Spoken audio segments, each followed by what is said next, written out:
Kota Leipzig, Jerman Timur, selalu tampak dingin bahkan saat matahari sedang tinggi. Jalanan batu basah oleh sisa hujan, sementara kabut tipis menggantung di antara bangunan tua bergaya gotik. Di tengah kesunyian itu, langkah seorang pria muda terdengar jelas, tegas, mantap, dan penuh keyakinan. Namanya Leon Hartmann, mahasiswa filsafat berusia 27 tahun. Orang-orang mengenalnya bukan karena prestasinya, tapi karena ucapannya yang tajam. Di setiap ruang diskusi kampus, Leon selalu menjadi pusat perhatian. Pemuda ateis yang berani menantang siapapun yang membawa nama Tuhan ke dalam logika manusia.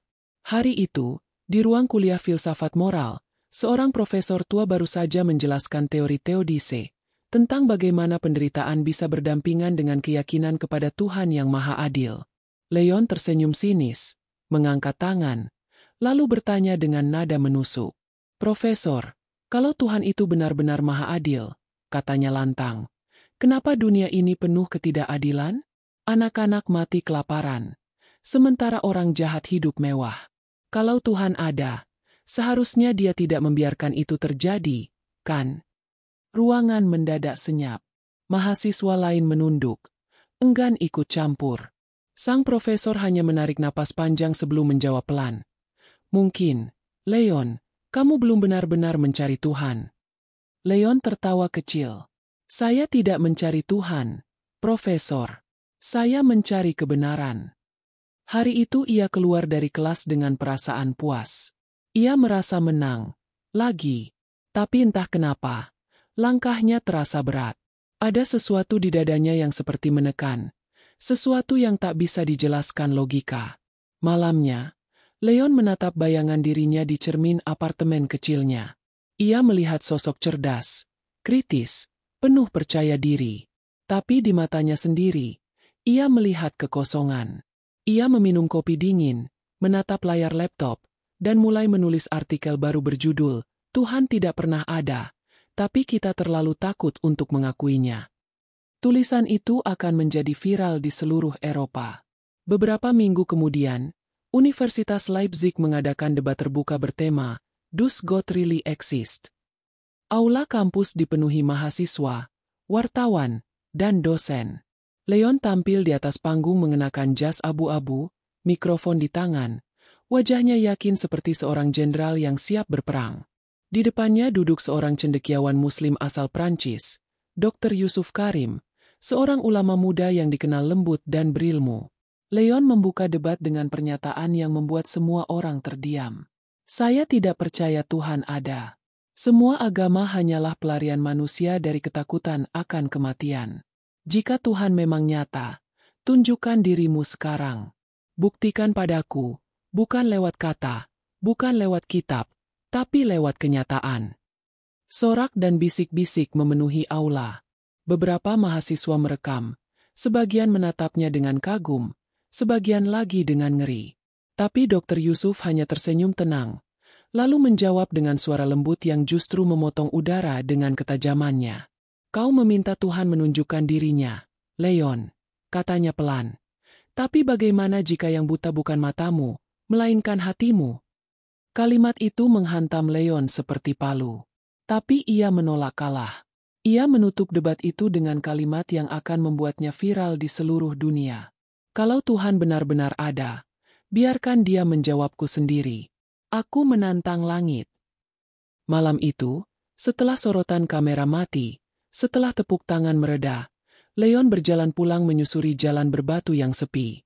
Angin malam berhembus pelan, membawa sisa aroma hujan dan kesunyian kota tua. Ia membuka laptopnya dan menulis status di media sosial. "Aku menantang Tuhan secara terbuka. Jika Dia benar-benar ada, buktikan padaku. Dunia akan menjadi saksi." Dalam beberapa jam, unggahan itu meledak. Ribuan komentar memenuhi laman. Ada yang menantangnya balik, ada yang mencaci, ada pula yang mendoakan agar Tuhan segera menyentuh hatinya. Tapi Leon hanya menatap layar dengan ekspresi kosong.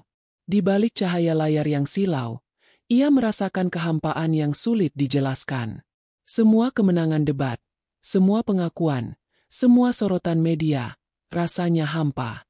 Ia menatap jendela, melihat bulan separuh yang menggantung di langit Leipzig. Pelan, tanpa sadar, bibirnya bergetar mengucap kalimat yang bahkan ia sendiri tak yakin mengapa keluar. Kalau kau memang ada, kenapa aku tidak bisa merasa hidup, meski semua orang menganggap aku menang? Angin dingin menerpa wajahnya. Lampu jalan berkelip pelan. Dan di balik keheningan itu, seolah langit sedang menatap balik padanya. Diam, tapi tidak kosong. Narasi menutup dengan suara tenang. Kadang, sebelum seseorang bertemu Tuhan, ia harus terlebih dahulu tersesat dalam kegelapan dirinya sendiri. Beberapa hari setelah debat besar itu, nama Leon Hartmann menjadi viral di seluruh Eropa. Klip ucapannya, "Kalau Tuhan ada, tunjukkan dirimu sekarang." Tersebar di media sosial, ditonton jutaan kali, dan dibahas oleh stasiun televisi dari Berlin hingga London. Sebagian menyebutnya jenius yang berani, sebagian lain mengutuknya sebagai penghina Tuhan. Namun bagi Leon, semua perhatian itu terasa seperti kemenangan kecil. Ia merasa lebih hidup, meski di dalam hatinya ada kekosongan yang mulai terasa seperti jurang. Malam itu, Leon duduk sendirian di apartemennya yang sepi. Di luar jendela, hujan turun deras membasahi jalan kota. Ia menatap ke arah langit yang gelap sambil berkata lirih, "Kalau kau benar-benar ada, kenapa diam? Aku tidak takut pada MU. Aku hanya ingin tahu, benarkah kau nyata, atau hanya fiksi yang manusia ciptakan untuk menenangkan diri?" Layar laptopnya menyala, menampilkan email dari sebuah perusahaan film dokumenter di London. Mereka menawarkan proyek ambisius, membuat film berjudul The Death of God, sebuah perjalanan intelektual untuk membuktikan bahwa semua agama hanyalah konstruksi sosial. Leon tersenyum sinis. Ia menganggap ini kesempatan sempurna untuk mengubur Tuhan di depan kamera.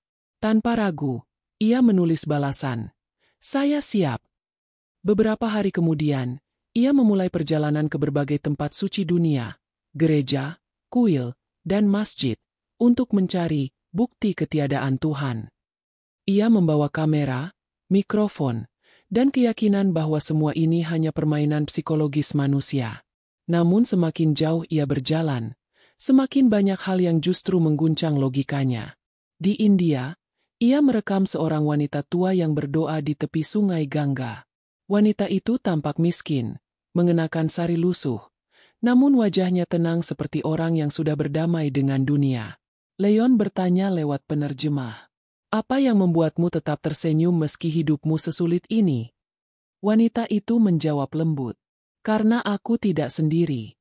Tuhan selalu melihatku, bahkan ketika dunia tidak." Kalimat itu membuat Leon terdiam lama. Ia menatap lensa kameranya, dan untuk pertama kali, ia merasa kamera itu tidak cukup kuat menangkap makna dari ketenangan wajah wanita itu. Perjalanan berlanjut ke Timur Tengah. Leon mengunjungi Mesir, lalu menuju Yordania, untuk mempelajari sejarah agama Ibrahim. Ia berdiri di gurun luas, di bawah langit oranye yang terbakar matahari senja. Angin gurun meniup pasir halus ke wajahnya. Dalam hati kecilnya, ia bertanya tanpa suara, apa mungkin semua ini ada tanpa yang menciptakan? Namun ia buru-buru menepis pikiran itu. Ia masih meyakinkan dirinya bahwa ini hanya efek kelelahan. Malamnya, di sebuah penginapan di pinggiran aman, ia tertidur dengan tubuh lelah dan kepala berat. Dalam tidurnya, ia melihat sesuatu yang aneh. Ia berada di tengah padang pasir luas, langit gelap, dan di kejauhan terlihat ribuan orang berpakaian putih mengelilingi sebuah bangunan hitam bercahaya lembut. Dari arah bangunan itu, terdengar suara lembut memanggil namanya. "Anan, pulanglah." Ia terbangun dengan keringat dingin membasahi wajah. Dada berdebar cepat. Napasnya tak beraturan. Ia menatap sekeliling kamar. Sepi, hanya bunyi angin di luar jendela. "Anan," ia berbisik. Itu bukan namanya. Tapi suara itu terasa begitu nyata. Keesokan harinya, Leon memutuskan untuk mengunjungi biara tua di perbatasan Turki, tempat beberapa biksu dan ulama sering berdiskusi tentang teologi lintas agama. Di sana, ia bertemu dengan seorang lelaki tua berwajah teduh, berjubah putih, dengan mata yang tajam tapi menenangkan. Namanya Sheikh Mahmud, seorang sufi yang dikenal bijak. Leon langsung bertanya tanpa basa-basi. Aku bermimpi tentang cahaya dan ribuan orang berpakaian putih. Apa artinya? Sheikh Mahmud menatapnya lama sebelum menjawab dengan suara pelan. Kadang Tuhan tidak berbicara lewat suara, tapi lewat tanda. Mimpi itu bukan tentang tempat, tapi tentang hatimu yang sedang dipanggil untuk pulang.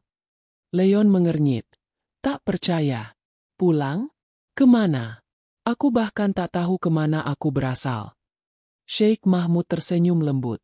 Ke kebenaran, anak muda. Ke dia yang kau tantang tapi sebenarnya kau rindukan. Leon terdiam. Kata-kata itu menancap dalam. Untuk pertama kali dalam hidupnya, ia tak punya jawaban, hanya diam, dan dada yang bergetar entah karena marah, bingung, atau takut. Malamnya, ia kembali menatap langit dari balkon penginapan. Bintang-bintang bertebaran di atas padang pasir. Ia memejamkan mata, lalu berkata pelan, "Kalau kau benar-benar ada, tunjukkan sekali lagi. Tapi kali ini, jangan lewat mimpi. Tunjukkan di dunia nyata." Dan entah mengapa, angin malam yang berhembus terasa berbeda, lebih hangat, seolah ada sesuatu yang mendengarnya. Leon membuka matanya perlahan. Langit di depannya seakan bergetar, dan di kejauhan, kilatan cahaya putih melintas seperti garis di cakrawala. Ia terdiam lama. Hatinya berdebar tak karuan, tapi egonya menolak percaya. Itu cuma petir, gumamnya. Tapi dalam hati kecilnya, ia tahu, itu bukan sekadar cahaya biasa. Narasi berakhir dengan kalimat sunyi. Ketika manusia menantang langit, kadang yang datang bukan murka, tapi panggilan lembut yang membuatnya tak bisa lagi berpaling. Hari-hari Leon di Timur Tengah berjalan tanpa rencana. Ia tidak lagi sepenuhnya fokus pada proyek film dokumenternya. Kameranya masih ada, tapi lensanya kini lebih sering menatap langit daripada manusia.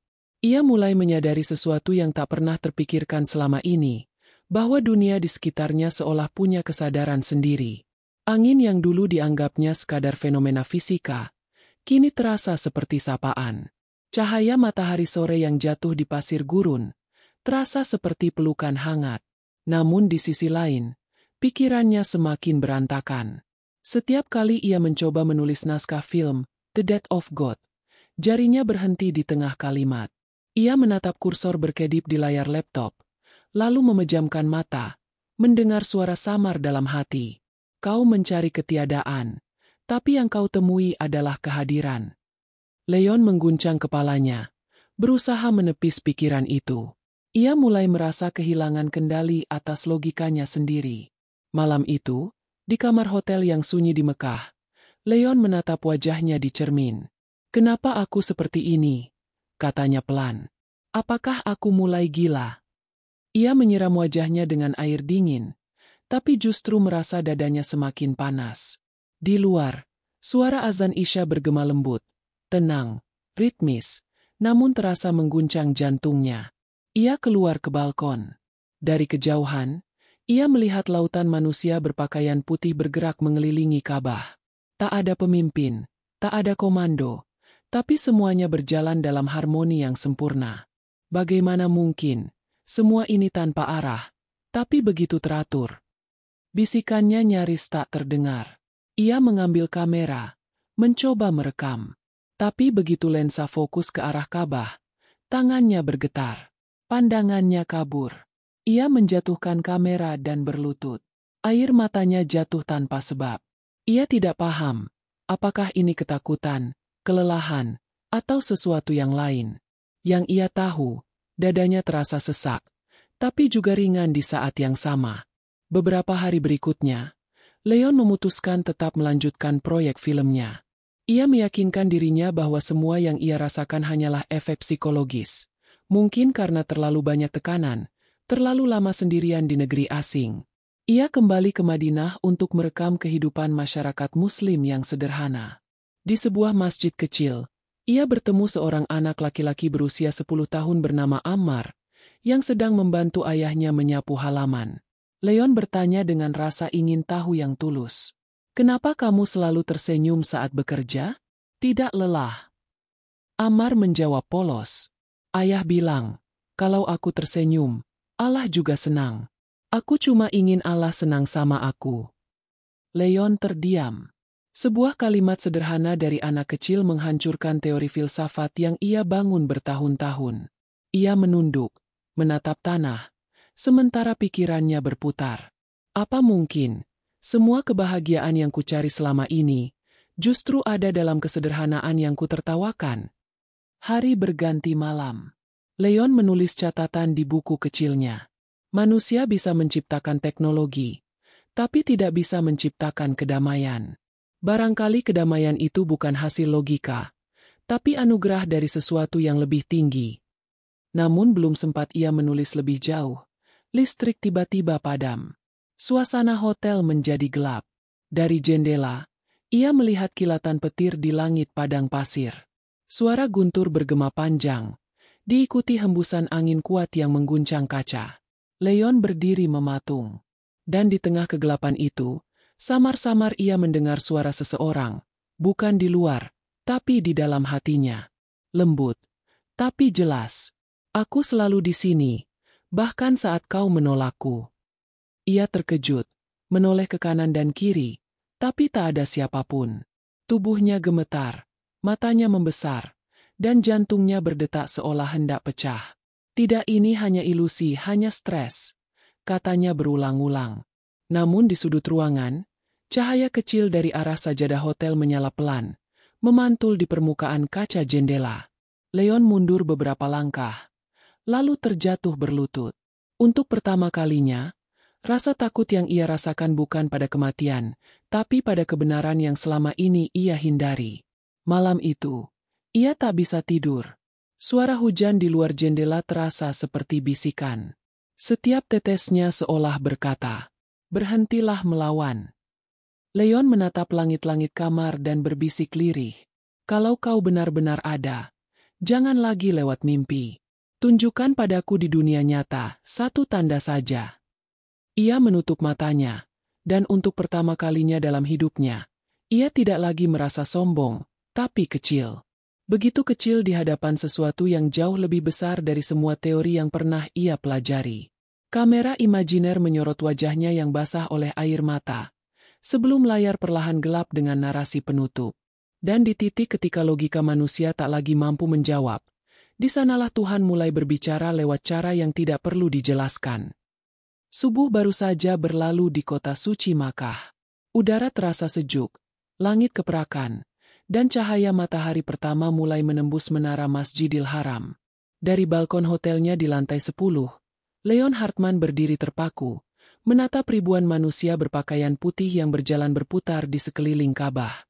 Ia tidak tahu kenapa, tapi air matanya menetes pelan. Bagaimana bisa mereka terlihat begitu tenang? Gumamnya. Aku tak pernah merasakan kedamaian seperti itu seumur hidupku. Suara azan subuh masih bergema dari pengeras suara. Leon menutup matanya. Suara itu terasa menembus dada, membangkitkan sesuatu yang selama ini terkubur di dalam hatinya. Ia duduk di kursi, menatap tangan sendiri yang bergetar, lalu berkata lirih, "Aku datang ke sini untuk membuktikan bahwa Tuhan tak ada.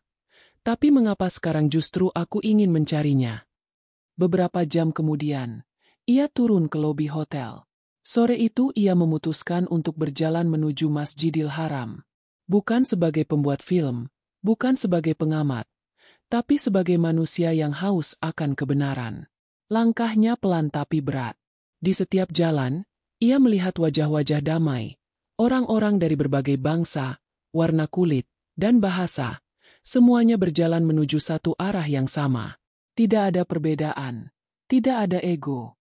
Hanya putih yang menyatu dalam kebersamaan yang suci. Ia berhenti di depan gerbang masjid. Udara terasa berbeda. Wangi parfum kayu gaharu bercampur dengan aroma debu dan doa. Di dalam, suara lantunan Al-Quran bergema, lembut tapi menusuk. Ia melepas sepatunya, menatap lantai marmer yang dingin, dan melangkah perlahan masuk. Kamera seolah mengikuti langkah kakinya dari belakang, memperlihatkan tubuh tinggi besar seorang pria Eropa di antara lautan manusia berpakaian ihram. Matanya terpaku pada Ka'bah yang berdiri hitam megah di tengah cahaya putih. Bangunan itu sederhana, hanya kotak batu berlapis kain, tapi aura yang dipancarkan membuat lututnya lemas. Setiap langkah mendekat, dadanya semakin sesak. Sampai akhirnya ia berdiri hanya beberapa meter di hadapan Ka'bah. Orang-orang di sekitarnya menangis, berdoa, bersujud. Sementara Leon berdiri kaku, tidak tahu harus berkata apa. Tiba-tiba angin lembut berhembus, menyentuh wajahnya. Suara lantunan doa dari para jamaah bercampur menjadi satu irama yang indah. Di tengah keramaian itu, Leon merasa seolah seluruh dunia berhenti. Suara hatinya yang dulu bising kini diam. "Inikah kau?" bisiknya lirih. "Inikah tempat di mana manusia bertemu dengan penciptanya?" Ia menutup mata. Dan dalam keheningan itu, sesuatu terjadi. Ia merasa tubuhnya ringan, pikirannya kosong. Gambaran masa lalunya berkelebat cepat. Perdebatan, ego, kesombongan, tawa kemenangan palsu, semuanya terasa jauh dan memalukan. Dalam benaknya, suara lembut itu datang lagi. Kali ini lebih jelas daripada sebelumnya. "Aku tidak pernah jauh, hanya hatimu yang menutup diri." Air matanya mengalir deras. Ia menatap Ka'bah, berlutut, dan untuk pertama kalinya dalam hidupnya ia berdoa. Bukan dengan doa yang dihafal, tapi dengan kata-kata yang keluar dari lubuk jiwa. "Aku tidak tahu bagaimana caranya berdoa, tapi kalau kau benar-benar ada, tolong, ubah aku." Ia menunduk, menempelkan dahinya ke lantai marmer yang dingin. Suara tangisnya tertelan oleh ribuan doa di sekeliling. Dan di momen itu, ia merasakan sesuatu yang tak bisa dijelaskan oleh akal. Rasa damai yang begitu dalam, seolah seluruh beban di dunia ini hilang dari pundaknya. Malamnya, ia duduk di tepi pelataran masjid. Ka'bah tampak bercahaya di bawah sinar bulan. Seorang pria Arab tua duduk di sampingnya, membawa tasbih kayu. Ia menatap Leon dan tersenyum ramah. "Kamu bukan Muslim, ya?" tanya si pria. Leon menggeleng. "Tapi kamu menangis di depan Ka'bah seperti orang yang baru pulang." Leon menatap pria itu dengan mata basah. "Mungkin. Aku memang sedang pulang. Aku tidak tahu apa namanya. Tapi aku merasa, ditemukan." Pria itu menepuk bahunya dan berkata, "Kalau hatimu sudah ditemukan, maka langkahmu hanya tinggal menyusul." Leon terdiam lama. Malam itu ia tidak tidur. Ia hanya duduk memandangi Ka'bah, hingga fajar perlahan tiba. Narasi menutup dengan suara lembut. Ketika manusia mencari Tuhan dengan kesombongan, yang ia temukan hanyalah pertanyaan. Tapi ketika ia mencari dengan kerendahan hati, Tuhan tak akan menunggu lama untuk menjawabnya. Kamera naik perlahan ke atas, menampilkan pemandangan Ka'bah dari udara. Lautan manusia putih berputar dengan cahaya biru keemasan dari langit fajar. Malam kembali turun di Makkah. Ribuan lampu di Masjidil Haram menyala seperti bintang di bumi. Dari kejauhan, Leon Hartman duduk sendirian di tepi pelataran, menatap Ka'bah yang berdiri kokoh dalam keheningan malam. Orang-orang masih berdoa, masih bertawaf, masih menangis. Tapi kali ini, Leon tidak hanya melihat mereka, ia merasakannya. Sejak kejadian siang itu, pikirannya tak bisa tenang. Ia mencoba menulis kembali naskah film dokumenternya, tapi setiap kalimat terasa hambar. Judul, The Death of God, kini terasa seperti penghinaan terhadap sesuatu yang justru sedang hidup di dalam dirinya. Ia menatap langit hitam di atas Ka'bah, lalu menutup matanya. "Tuhan, kalau Engkau memang mendengarku, aku menyerah. Aku tidak ingin membuktikan apa-apa lagi. Aku hanya ingin tahu siapa Engkau sebenarnya." Angin lembut berhembus dari arah masjid. Dalam keheningan itu, suara adzan Isya kembali berkumandang.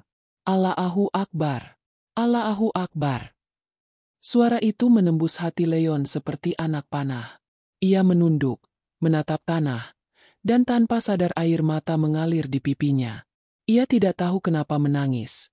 Tapi kali ini bukan karena sedih, melainkan karena lega.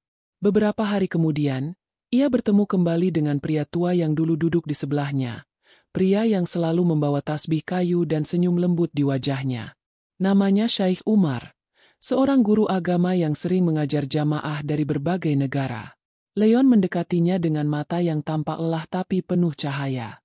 "Syaikh," katanya pelan, "aku tidak tahu apa yang sedang terjadi padaku. Dulu aku menolak Tuhan. Tapi sekarang, aku merasa seperti ada yang memanggilku dari dalam diriku sendiri." Syaikh Umar menatapnya penuh kasih, lalu menjawab tenang, "Itulah fitrah, Nak. Seperti burung yang tahu arah pulang tanpa diajarkan. Hati manusia juga tahu jalan menuju penciptanya. Tapi selama ini kamu terlalu sibuk mendengarkan pikiran, bukan hatimu." Leon terdiam lama. Lalu ia bertanya, "Aku ingin mengenalnya. Tapi bagaimana caranya?" Syaikh Umar tersenyum. "Mulailah dengan mendengar." Malam itu, Leon diajak untuk ikut sholat berjamaah di pelataran Masjidil Haram. Ia berdiri di barisan paling belakang, tak memakai ihram, hanya kemeja putih dan celana hitam sederhana. Suara imam mulai melantunkan ayat-ayat suci. Nada bacaannya lembut tapi bergetar, seperti memeluk setiap hati yang mendengarnya. "Iqra, Bismi Rabbika aladzi khalaq." Bacalah dengan nama Tuhanmu yang menciptakan. Kata Iqra, "Bacalah," membuat Leon gemetar.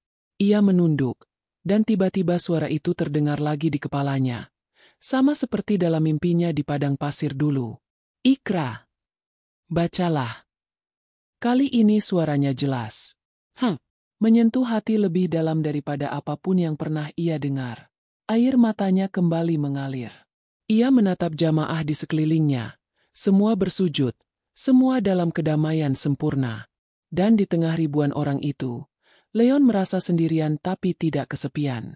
Seolah seluruh dunia berhenti. Hanya tersisa dia dan Tuhan yang menatap balik tanpa kata.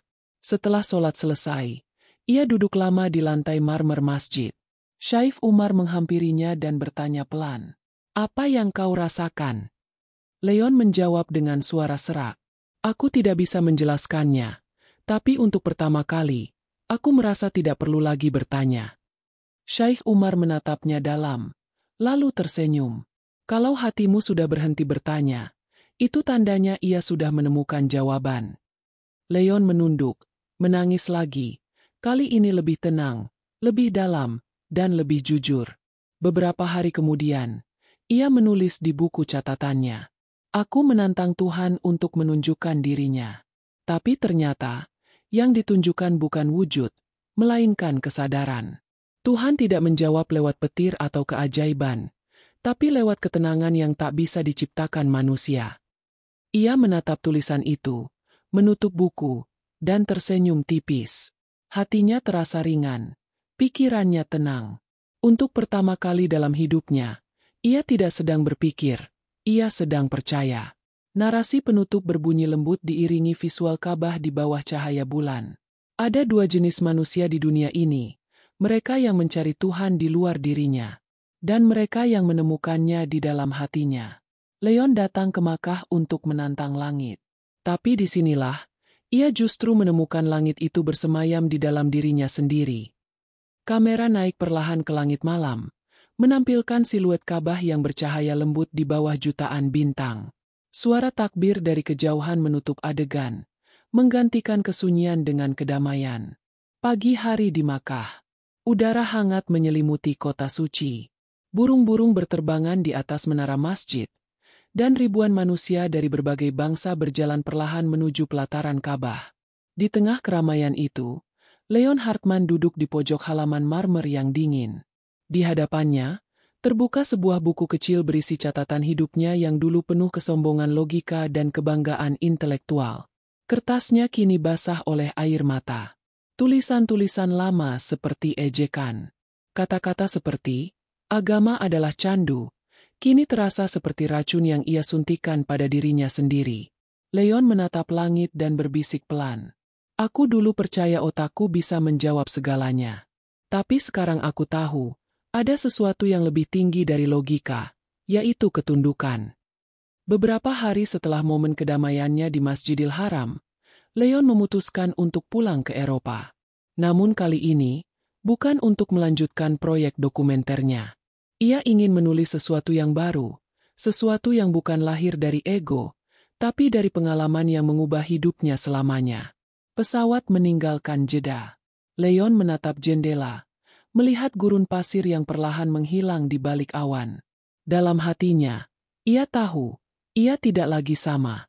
Sesampainya di Berlin, dunia menyambutnya dengan keheningan yang berbeda. Langitnya kelabu, udaranya dingin, dan gedung-gedung kaca terasa kosong. Media Eropa menunggu. Artikel-artikel lama tentang dirinya, ateis jenius dari Jerman Timur, kini kembali viral karena rumor yang beredar. Leon Hartman berubah di Makkah. Ia diundang ke berbagai talk show, majalah, dan kanal YouTube untuk menjelaskan pengalamannya. Namun ketika ia duduk di kursi wawancara pertamanya, wajahnya tak lagi sombong. Tatapan matanya lembut, dan suaranya tenang. Presenter bertanya tajam.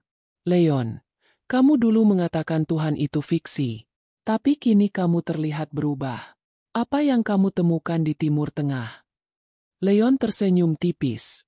Saya tidak menemukan Tuhan di luar sana. Saya menemukannya di dalam diri saya sendiri.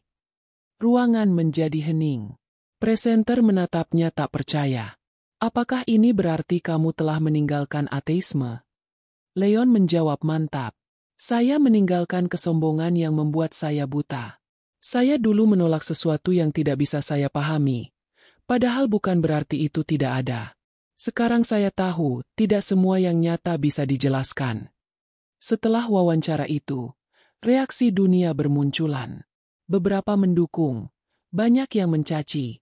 Rekan-rekannya di dunia filsafat menuduhnya mengkhianati rasionalitas. Mereka menyebutnya korban dogma Timur. Namun Leon tidak membalas satupun komentar. Ia hanya menulis satu kalimat di media sosialnya. Ketika logika tidak bisa lagi menjelaskan hidup, keikhlasan akan menuntunmu pada makna yang sesungguhnya. Postingan itu menjadi viral. Bukan karena kontroversinya, tapi karena kejujurannya. Suatu malam, Leon duduk di kamarnya, menatap layar laptop yang masih menampilkan naskah film lamanya, The Death of God. Ia menatapnya lama, lalu menghapus seluruh file itu dengan satu klik. Kemudian ia mulai mengetik proyek baru, The Return to Fight, From Dope to Light. Ia menulis tanpa berhenti. Tulisan-tulisannya bukan lagi argumen, tapi kesaksian. Ia menulis tentang mimpi-mimpi yang datang sebelum perubahan hatinya, tentang suara, ikra, yang ia dengar di tengah malam, tentang air mata yang tak bisa dijelaskan logika manusia. Dan setiap kalimat yang ia tulis terasa seperti doa. Beberapa bulan kemudian, bukunya diterbitkan. Judulnya sederhana, From Dope to Fight, Dari Ragu Menuju Iman. Dalam acara peluncuran, ia berdiri di hadapan ratusan orang. Wajah-wajah yang dulu menatapnya dengan kagum karena kecerdasannya, kini menatapnya dengan haru karena kejujurannya. Leon berkata, saya menantang Tuhan untuk menunjukkan dirinya. Tapi ternyata, yang ditunjukkan adalah hati saya sendiri. Tuhan tidak datang dengan suara petir, tapi dengan keheningan yang membuat saya berlutut.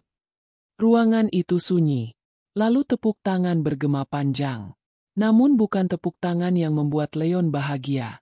Setelah acara, seorang pemuda datang mendekatinya, membawa Al-Quran kecil dan air mata di mata.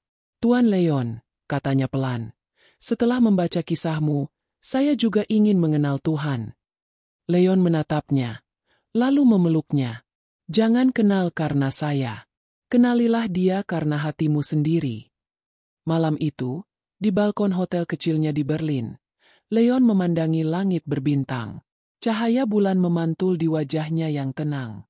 Ia menutup matanya dan tersenyum. Dulu aku berpikir aku telah membunuh Tuhan dengan logika. Tapi ternyata, akulah yang hidup kembali karena kasih-Nya. Narasi penutup muncul perlahan di layar hitam. Logika bisa membuatmu menang dalam debat. Tapi hanya keikhlasan yang bisa membuatmu menang dalam hidup. Dan disitulah Tuhan menunggu. Bukan di langit, tapi di hati yang berhenti melawan. Pagi di Berlin terasa berbeda.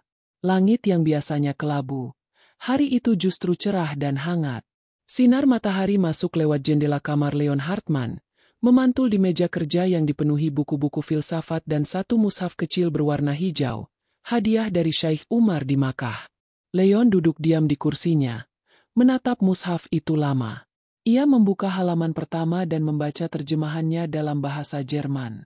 Bacalah dengan nama Tuhanmu yang menciptakan. Matanya mulai basah. Kalimat itu terasa seperti suara yang dulu ia dengar dalam mimpinya. Suara yang dulu ia abaikan, tapi kini menjadi arah hidupnya. Ia menutup mushaf itu perlahan dan berkata dalam hati, "Hari ini, aku berhenti mencari. Aku mulai percaya." Beberapa jam kemudian, Leon berjalan menuju Masjid Agung Berlin, sebuah bangunan megah dengan kubah biru dan kaligrafi emas yang memantulkan cahaya matahari. Langkahnya mantap tapi tubuhnya gemetar. Ia mengenakan kemeja putih polos dan celana hitam, sederhana seperti jiwanya yang kini sedang bersih. Di depan masjid, seorang imam tua menyambutnya dengan senyum hangat. "Kamu Leon Hartman." Leon mengangguk. "Aku dengar. Kamu datang bukan untuk bertanya lagi, tapi untuk bersaksi." Leon tersenyum tipis, menahan air mata. "Ya, aku datang bukan sebagai peneliti, tapi sebagai seseorang yang akhirnya lelah berdebat dengan dirinya sendiri." Masjid perlahan mulai penuh. Beberapa jamaah sudah tahu siapa Leon, mantan ateis yang menantang Tuhan, yang kini datang untuk tunduk kepadanya. Suasana hening. Kamera imajiner menyorot wajah Leon yang menunduk. Tangannya bergetar di depan mikrofon kecil di tengah ruangan. Imam berdiri di sampingnya, lalu berkata pelan, "Ucapkan bersamaku." Dengan suara parau tapi penuh keteguhan, Leon mengucapkan dua kalimat yang menggetarkan dunia maya kelak. "Asyhadu an la ilaha illallah, wa asyhadu anna Muhammadan Rasulullah." Air mata mengalir di pipinya. Tangannya menutup wajah. Tubuhnya bergetar. Semua orang di masjid ikut menangis. Bukan karena sedih, tapi karena menyaksikan kebesaran Tuhan yang mampu menaklukkan hati sekeras batu sekalipun. Setelah itu, Leon, yang kini meminta dipanggil Abdullah Hartman, duduk bersila di karpet masjid. Ia menatap sekeliling dengan pandangan penuh ketenangan. Untuk pertama kalinya dalam hidupnya, ia tidak merasa sendirian. Di hadapannya terbentang barisan manusia dari berbagai bangsa. Semua bersujud kepada Tuhan yang sama, dalam bahasa yang sama. Imam menepuk bahunya pelan. "Selamat datang, saudaraku. Kau bukan lagi orang asing di dunia ini." Leon menunduk. Suaranya gemetar. "Terima kasih. Aku merasa seperti baru dilahirkan kembali." Setelah acara itu, ia keluar dari masjid. Langit Berlin sore itu tampak berwarna keemasan. Cahaya matahari menerobos awan, membentuk garis cahaya seperti jalan menuju langit. Abdullah berjalan pelan di trotoar, membawa mushaf kecil di tangannya. Di setiap langkah, hatinya berzikir, bukan dengan kata-kata, tapi dengan rasa syukur yang dalam.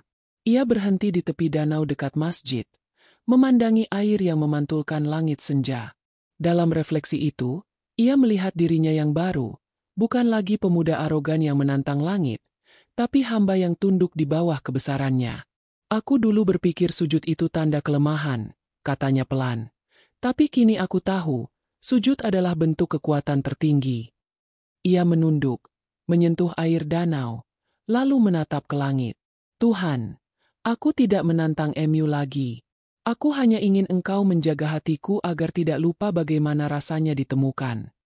Narasi penutup bergema lembut. Ia datang ke dunia ini dengan otak yang tajam, tapi pergi ke Makkah dengan hati yang kosong. Di sana, ia menemukan Tuhan yang selama ini tidak pernah jauh, hanya tertutup oleh logika dan kesombongan manusia. Hari itu, di Berlin, sujud pertamanya bukan sekadar simbol, tapi kelahiran kembali. Kamera bergerak ke atas, memperlihatkan kubus Ka'bah dan kubah Masjid Berlin dalam transisi visual paralel, dua tempat berbeda, tapi satu makna. Tempat di mana manusia akhirnya mengerti arti tunduk. Beberapa bulan setelah hari ia bersyahadat, nama Abdullah Hartman mulai tersebar di seluruh dunia. Berita tentang mantan ateis yang menemukan Tuhan di Makkah menjadi headline di media internasional. Video dirinya mengucapkan dua kalimat syahadat tersebar di YouTube dan TikTok, ditonton ratusan juta kali. Namun ia menolak disebut influencer spiritual. Ia hanya berkata dalam wawancara kecil, "Saya bukan orang suci. Saya hanya orang yang akhirnya berhenti melawan hatinya." Di Berlin, bukunya From Dope to Fight menjadi fenomena. Bukan karena kontroversi, tapi karena kejujuran yang terpancar di setiap kalimatnya. Ia tidak menulis untuk mengubah keyakinan orang lain, melainkan untuk menyalakan kembali sesuatu yang hilang, kesadaran akan makna hidup. Dalam salah satu seminar kecil di Universitas Leipzig, kampus tempat dulu ia menantang Tuhan di depan ratusan orang, ia kini berdiri di podium yang sama, dengan pakaian putih sederhana dan Al-Quran kecil di tangannya. Mahasiswa-mahasiswa yang dulu menontonnya berdebat, kini duduk terdiam mendengarkan. Leon tersenyum lembut, lalu berkata, "Dulu saya berdiri di sini untuk menantang langit. Hari ini saya berdiri untuk bersyukur karena langit itu menjawab." Ruangan itu hening. Beberapa mahasiswa menunduk, menahan tangis. Saya pernah mencari Tuhan di laboratorium, di perpustakaan, dan di medan logika. Tapi ternyata, Tuhan tidak bersembunyi di tempat rumit. Ia bersemayam di dalam hati yang jujur dan tenang. Jika kau ingin menemukannya, berhentilah berteriak, dan dengarkan bisikannya.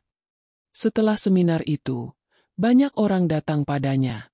Ada yang ateis, ada yang Kristen, ada yang Muslim. Sebagian menolak, sebagian menangis. Tapi Leon menerima semua dengan senyum.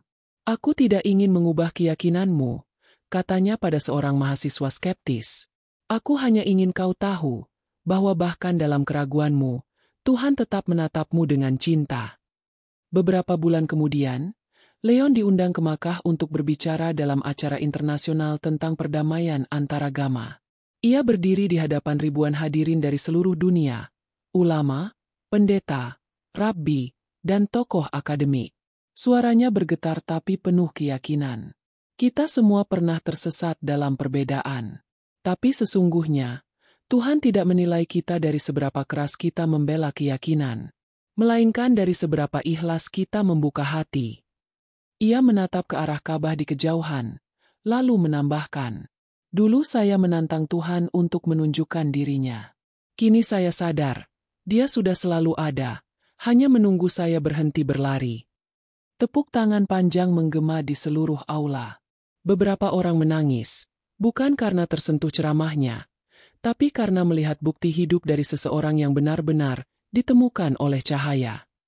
Malamnya, Leon duduk di halaman Masjidil Haram, menatap Ka'bah sekali lagi. Cahaya putih bulan jatuh lembut di atas bangunan suci itu. Orang-orang masih bertawaf, berdoa, dan bersujud. Tapi bagi Leon, pemandangan itu bukan lagi sekadar ritual. Itu adalah bukti nyata bahwa setiap jiwa punya arah pulang. Ia menutup matanya, tersenyum, dan berbisik pelan, "Ya Allah, dulu aku menantang MU untuk turun.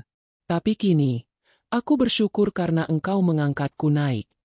Kamera perlahan naik, memperlihatkan pemandangan Makkah dari atas. Suara narasi penutup terdengar lembut. Ia datang sebagai musuh Tuhan, tapi pergi sebagai bukti cintanya. Dan mungkin, di antara jutaan manusia yang berdoa di bawah langit ini, ada satu doa yang lahir bukan dari kata-kata, melainkan dari hati yang akhirnya pulang. Layar perlahan gelap. Hanya suara takbir yang tersisa, menggema pelan di tengah keheningan malam.